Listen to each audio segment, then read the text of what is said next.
Welcome to Risky Bitness. I've been playing fighting games since Street Fighter II first hit the arcades back in the 90s. Street Fighter II defined a genre and would eventually give rise to a billion-dollar industry. Today, esports are rapidly gaining popularity and fighting games are a huge part of that world. Video games have definitely played a part in my love of the martial arts, and I've practiced various martial arts on and off throughout the last 25 years. Martial arts have also given rise to a massive industry, with mixed martial arts taking center stage. Today, a number of combat sports are practiced with new promotions coming up all the time. The connection between fighting games and fighting is clear, but what do contests on a 2D plane between two superhuman martial artists who can throw fireballs and fly through the air have to do with actual fighting? Well, more than you might think. Let's get down to bitness. This is going to be a little bit of a longer form video, but it's worthwhile if you want to stick it out to the end. I think you're going to enjoy it. Please stay to the end though for a special announcement.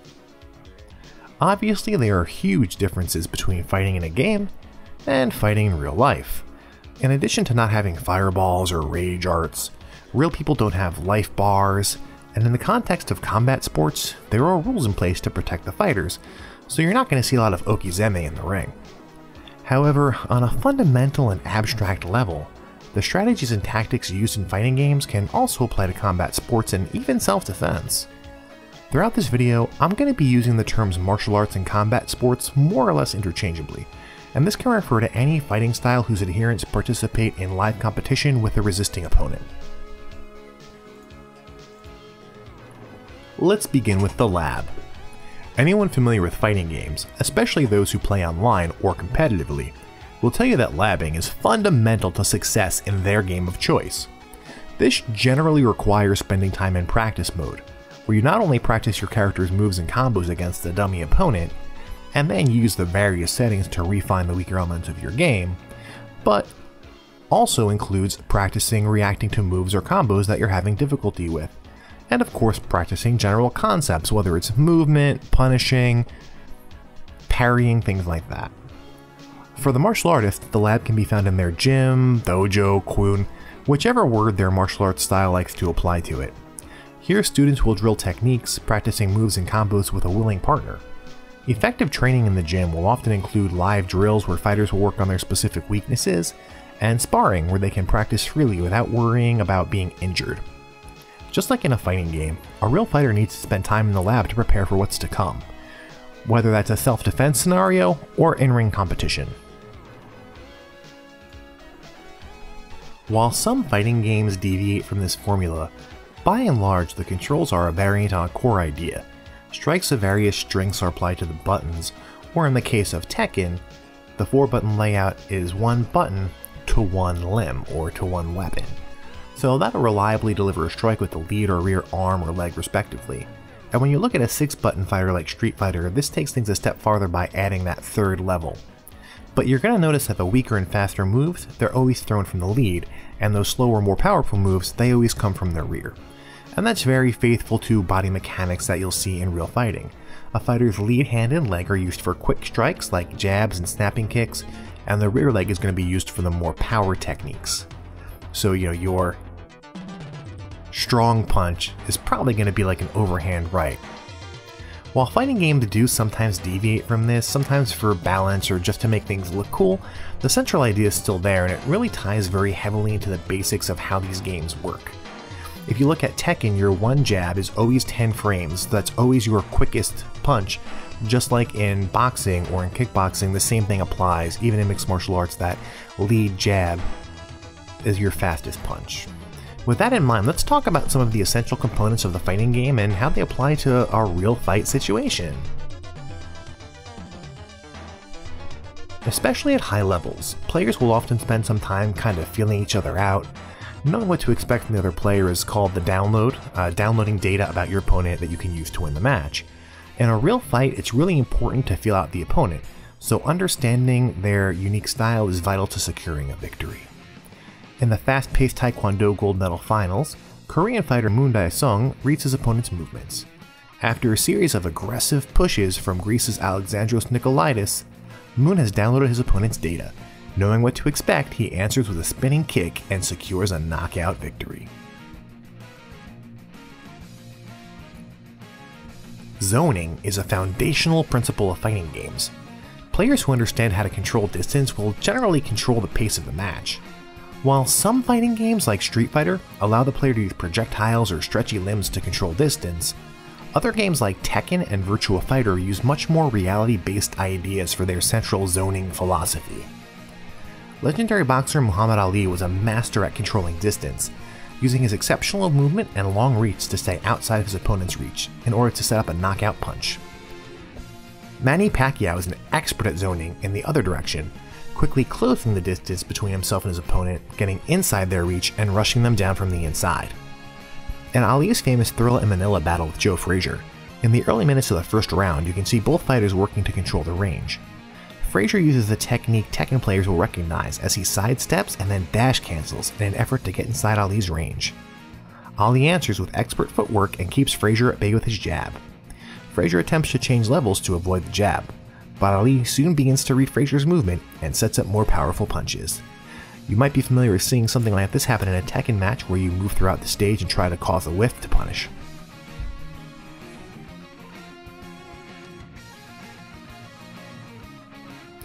It's extremely difficult to just hit an opponent who doesn't want to be hit. A well-trained adversary will see your move coming, recognize your character's body movement, and defend against the move. So poking, or footsies, is not only a way for a player to control that distance, but it's also a great way to probe for openings and get a feel for what attacks are likely to land. A smart player will use safe attacks that are difficult to punish in order to try and feel out the opponent without risking being hit with a punish. In this famous fight between Sanchai and Popcorn, you can see the fighters carefully throwing uncommitted attacks early in the fight in order to plan their avenue of attack. And you can see the push kicks that they use to gauge distance and kind of probe for openings. The game of footsies commences as the fighters touch gloves. Sanchai scores an unanswered low kick shortly thereafter and begins to formulate his game plan. Sanchai finds his opponent's rhythm and connects with a highly committed maneuver, which Popcorn is unable to defend against and therefore cannot punish. The best way to connect with a powerful move or combo in a fighting game is to trick the other player into making a mistake and then punish them for it. And this is a huge part of the psychological and strategic aspect of fighting games that requires an understanding of the opponent's moveset and playstyle. The most famous act of baiting I can think of is when Roy Jones Jr. knocked out Glenn Kelly in 2002. Kelly was a heavy puncher, but Jones kept him on his toes by consistently feinting, canceling, and changing his level and his angles. This psychological breaking down of Kelly made him afraid to commit to an offense. Jones put his hands behind his back, stuck his chin out, and knocked Kelly out with a right hook counterpunch. Combos are an indispensable part of fighting games. Being able to cause big damage to the opponent without them being able to defend is absolutely vital to winning matches. In this context though, we're really looking more at strings and mix-ups. So while these can often be blocked, defended, and punished, they're still a necessary part of any fighting gamer's arsenal. Forcing the opponent to respond to a variety of attacks instead of just covering up is a great way to create an opening. And really what you want to do is you want to force them into situations. And in a real fight, the combination has a similar role to a string or a mix-up. While an undefended barrage of punches or strikes can end a fight in a hurry, combinations are more often used to confuse an opponent or force them to mix up their defense, force them to make a mistake, to guard low when you go high, to guard low when you go mid, to guard high when you go low. The goal of throwing a combination is just to establish a pattern and then to break that pattern. And you'll see that all the time with mix-up in these games, where you might have somebody throwing a 1-2, 1-2, 1-2, and then they'll throw in a 3 at the end just to break things up and use that hit that you weren't expecting. So you get into a pattern of defending, and then they break that pattern.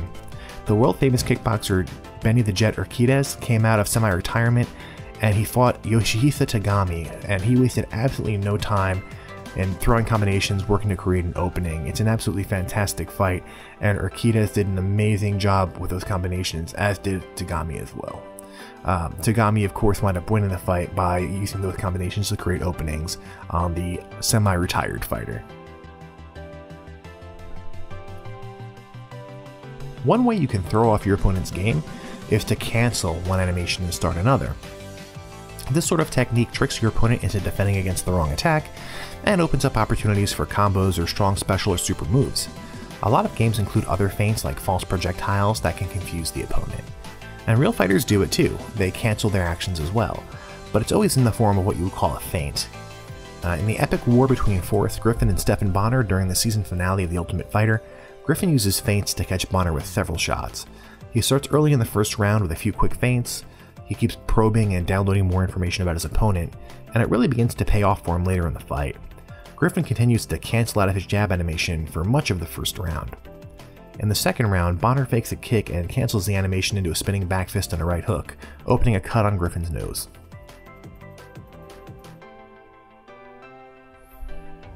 A psychological advantage can be even more dangerous than a physical one.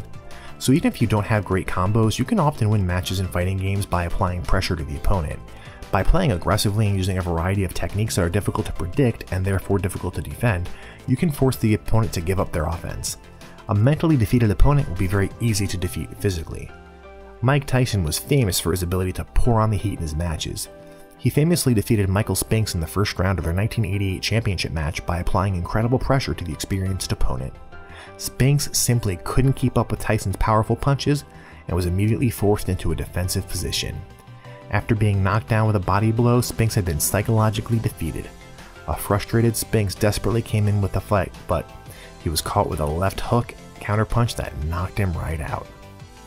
Tyson was absolutely a living rushdown archetype, and I think we've all experienced this in fighting games when the person we're fighting, they just come at you so hard that you're afraid to do anything. As a side note, Tyson is also famous for his footwork, in which he frequently switches stances, and that allows Tyson to throw power punches from both sides as well as come from unpredictable angles. And there are a lot of characters in fighting games that can do that too. They have multiple stances, they're designed to switch things up so that it's hard for the other player to anticipate what's coming next, and then it might come from an angle that you're not expecting. Defense is kind of a really big topic, and I think it's covered in some of the other topics we talked about here. There's a number of different defense systems in fighting games, and they can really vary quite a lot. So while blocking or guarding is pretty much universal, some games contain more robust systems with parries, counter hits, and other ways to defend. You'll see blocking or covering up a lot in professional fights, and parrying is really important too. In boxing, the best fighters utilize a lot of head movement to avoid incoming blows. Muay Thai fighters parry low kicks by raising their legs. I'm not going to put a specific example here because there's just so many ways to show great defense in fights that I think it really overlaps a lot with the other things that we're talking about.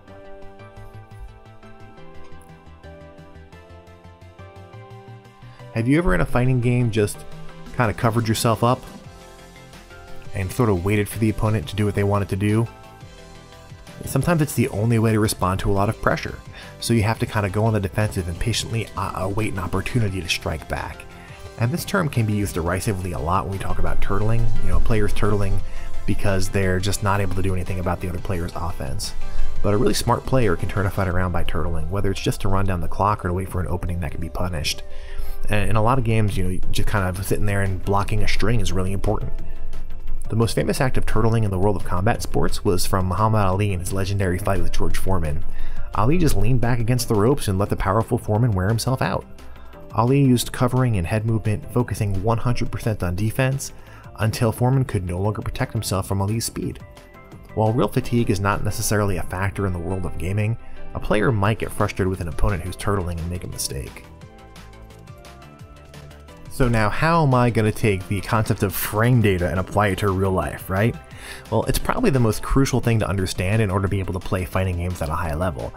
Players who understand the frame data are much more successful, and they can outwit their opponents just by knowing how many frames of animation are present in any given movement, whether that's an offensive or a defensive move.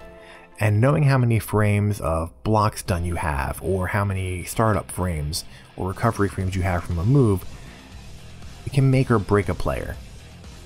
It's obviously a little bit more of an abstract concept to put into real world terms, but the way you might see this in fights is just speed. A jab is always going to have priority over just about anything else. It's a very quick movement that will be able to connect faster than a hook, cross, uppercut, or kick. And throwing a punch or kick off their rear hand or leg is going to take longer to reach the target, and it's going to have a lower priority. Things do get a little bit more complex here because then you do have counter punches. for example, if you have one fighter throwing a left and the other player throwing a left hook over the top, or the other fighter rather, throwing a left hook over the top of that left jab, that hook might take a little bit longer to get there, but if it comes over the shoulder and hits him, they're going to trade, they're going to 50-50. So there's a little bit more complexity to it, but I think it still does apply to a degree. Knowing when to throw a safe move like a jab or a lead leg push kick can really mean the difference between victory and defeat, and understanding when it's safe to use a more powerful blow that has more animation frames or is slower is really critical. So I hope this video has adequately explained my idea that fighting games are more like real fighting than you may think. Fighting is the most tactical, strategic, cerebral activity in the world. Whether you're fighting for real or virtually, understanding and execution of all these techniques is absolutely mandatory.